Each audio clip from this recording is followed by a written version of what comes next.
Hi, I'm Louise from Lael Designs. Hi Louise, do you mind if we get a finished tour of your house? Yeah, come on ahead in. This house was originally a 1960s home, so because it was a renovation, I didn't want it to feel new and clinical. I wanted it to feel like it had been here all the time and have a nice, warm, cosy, lived-in feeling. I would say the selection of the mouldings is really the make or break of achieving a high-end interior design. It really does elevate it and it accentuates all the features.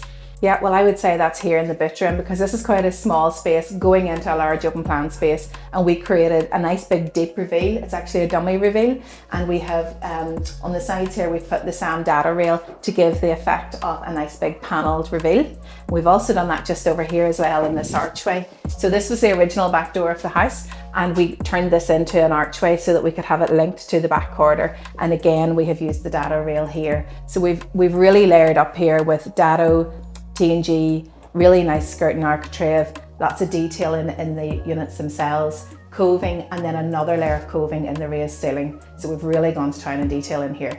I would say my favourite area is probably here on this window seat. This was a bit of an afterthought, and when we knocked this wall out and seen that it framed the tree so nicely, we actually made this window much bigger and created a nice big deep reveal. So we've put in a deeper window board here to allow for a window seat, and I think that putting the architrave around the window just frames it beautifully. Well, this is the 6th house that we've actually renovated for ourselves, so I wanted it to feel very different from the previous ones. And I also wanted to have a feeling of the fact that it had been about forever. I didn't want the house to feel new. I wanted to have a combination of antique pieces, traditional pieces, things that would add warmth, make people feel cozy, and have a good eclectic mix. Thanks so much for giving us a tour of your renovated home. See you next time. No problem. Hopefully it'll be finished by then.